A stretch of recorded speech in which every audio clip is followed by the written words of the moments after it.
മലപ്പുറത്തേക്കാണ് നമ്മൾ ആദ്യം പോകുന്നത്. താനൂരിൽ നിന്നും 2 കുട്ടികളെ കാണാതായ കുട്ടികളെ കണ്ടെത്തിയല്ലോ. അപ്പോൾ ഈ കുട്ടികളെയും പൂനെ CRPF കേരള പോലീസിന് കൈമാറുന്നുണ്ട്. വിമാനമാർഗം മുംബൈയിലേക്ക് പോയ താനൂർ പോലീസ് ഉച്ചയോടെ പൂനെയിലെത്തും. കുട്ടികളെ കണ്ടെത്തിയ വലിയ ആശ്വാസത്തിലാണ് രക്ഷിതാക്കൾ. ഇവരിൽ ഒരു കുട്ടിയുടെ പിതാവ് താനൂരിൽ നിന്ന് നമ്മുടെ ശാന്തകുമാർ വെള്ളാളത്തോടൊപ്പം ചേരുന്നുണ്ട്.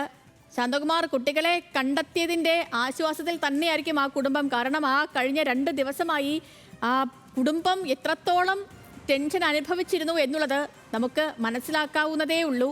അപ്പോൾ ശാന്തകുമാർ, കുട്ടിയുടെ പിതാവ് ഒപ്പമുണ്ടെന്ന് മനസ്സിലാക്കുന്നു. അദ്ദേഹത്തിന്റെ പ്രതികരണത്തിലേക്ക് പോവാം. തീർച്ചയായും സേതു, ഏറെ ഉദ്വേഗജനകമായ 2 ദിവസം തന്നെയായിരുന്നു. അതിൽ നിന്ന് ഏറെ മുക്തി നേടിയിരിക്കുകയാണ്. നമുക്കറിയാം, ഒരു പിതാവിൻ്റെയും വീട്ടുകാരുടെയും എല്ലാം വിഷമവും ബുദ്ധിമുട്ടും വേദനയും എല്ലാം അതിൽ നിന്ന് ഏറെ ആശ്വാസം നേടിയിരിക്കുകയാണ്. ഒരു കുട്ടിയുടെ പിതാവ് തന്നെ നമ്മോടൊപ്പമുണ്ട്. അവർ തന്നെ ഈ കാര്യങ്ങൾ വിശദീകരിക്കും, എന്താണ് സംഭവിച്ചതെന്നുള്ളത്. ഈ മോള് ഇങ്ങനെ വീട്ടിലെന്തെങ്കിലുമായിട്ട് സംസാരിച്ചിരുന്നു ഇത്തരം കാര്യങ്ങൾ?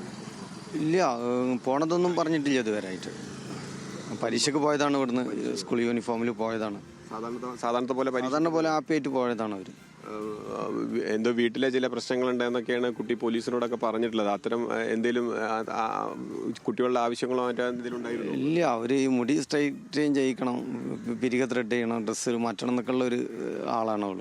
അപ്പോൾ അതിനൊന്നും ഞാൻ സമ്മതം കൊടുക്കാറില്ല. അപ്പോൾ അതിൻ്റെ രീതിയിലുള്ളൊരു പ്രശ്നം ഉണ്ടായിരിക്കാം, അല്ലാതെ വേറൊന്നുമില്ല. ഇങ്ങനെ ഒരു ഇങ്ങനെ വീട് വിട്ട് പോകുമെന്ന് കരുതിയിരുന്നു? ഇല്ല ഇല്ല ഇല്ല ഇല്ല. ഉമ്മയായിട്ടും ഇത്തരം കാര്യങ്ങൾ സംസാരിച്ചിരുന്നു? ഇല്ല, അവർക്ക് ഉമ്മാനോടും പറയും ഇങ്ങനെ മുടി കട്ട് ചെയ്യണം എന്നൊക്കെ ഉള്ളത്. അവളായിട്ടും അങ്ങനെ തന്നെ ഉണ്ടായിരുന്നു. അതിന് അങ്ങനെ ഒരു കുട്ടികൾക്ക് ഒരു അനുവാദം കൊടുത്തിരുന്നില്ല എന്നുള്ളത് അവിടുത്തെ മാത്രമേ ഉള്ളതിന്. ഇപ്പോൾ അവർ പോയിട്ടും അവർ ചെയ്തത് അവരാഗ്രഹമുള്ള കാര്യങ്ങളൊക്കെയാണ് അവർ ചെയ്തത്, മുടി വെട്ടിയതും. ഇന്നലെ അവരായിട്ട് സംസാരിച്ചു? ഇന്നലെ രാത്രി 2 മണിക്ക് പിന്നെ DSP സാറ് അവരെ കണക്ട് ചെയ്തെന്ന് വീഡിയോ കോളിൽ സംസാരിച്ച്. എന്തൊക്കെ പറഞ്ഞു? നാട്ടിലേക്ക് തിരിച്ചു വരികയാണ്, ഞങ്ങളിവിടെ സേഫാണ്, ഞങ്ങൾ ഭക്ഷണമൊക്കെ കഴിച്ച് മലയാളം സമാധിക്കാരും മുസ്ലിം അസോസിയേഷൻ KMCCയും എല്ലാവരും ബന്ധപ്പെട്ട് പോലീസൊക്കെ ഇവിടെ ഉണ്ട്, ഞങ്ങൾ സുരക്ഷിതമാണ്, ഞങ്ങൾ നാട്ടിലേക്ക് വരാം എന്ന് പറഞ്ഞു. കുട്ടികളുടെ കയ്യിൽ പൈസയൊക്കെ ഉണ്ടായിരുന്നു? അപ്പോൾ വീട്ടിൽ നിന്ന് പൈസ ഒന്നും ഇവിടുന്ന് പോകുമ്പോൾ കയ്യിൽ പൈസ ഒന്നുമില്ല. ബസ് ഫെയർ മാത്രമേ ഞാൻ കൊടുക്കാറുള്ളൂ. പിന്നെ അവളെ ആഭരണം എന്താ ചെയ്തിട്ടുണ്ടാവും എന്നാണ് വിചാരിക്കുന്നത്. മറ്റേ ഒരു തരത്തിലുള്ള മറ്റേ സുഹൃത്തും കൂടെ ഉണ്ടല്ലോ, ആ കുട്ടിയായിട്ട് നേരത്തെ നിങ്ങൾക്ക് പരിചയം? ഇല്ല ഇല്ല, നമുക്ക് പരിചയമില്ല. അപ്പോൾ എന്താ വാട്സപ്പിലാണ്, ഇൻസ്റ്റാഗ്രാം എന്താ പരിചയപ്പെട്ടാണെന്നൊക്കെയാണ് ഇപ്പോൾ കേൾക്കണത്. അല്ല, കൂടെ ഒരു പെൺകുട്ടി ഉണ്ടല്ലോ സുഹൃത്തുക്കൾ? അവർ ചെറുപ്പം തൊട്ടേ ഫ്രണ്ട്സാണ്. അവർ താഴെ ക്ലാസ്സിൽ നിന്ന് വരെ അവർ ഒരുമിച്ചാണ് പഠിക്കുന്നത്. ഇവിടെ വീട്ടിൽ വരാറുണ്ട്, സംസാരിക്കലൊക്കെ ഉണ്ട്. അവരുടെ പേരൻ്റായിട്ട് സംസാരിച്ചു? ഇവിടെ വരലുണ്ട്. അവരുടെ പേരൻസ് ഇവിടെ വരലുണ്ട്, അമ്മയും അച്ഛനൊക്കെ ഇവിടെ വരലുണ്ട്, പ്രകാശേട്ടനൊക്കെ അവരൊക്കെ ഇവിടെ വരലുണ്ട്. അവർക്കും ഇത്തരം മോളിങ്ങനെ പറയുന്നതൊന്നും ഉണ്ടായിരുന്നില്ല? ഇല്ല ഇല്ല, അവരോടും പറഞ്ഞിട്ടില്ല.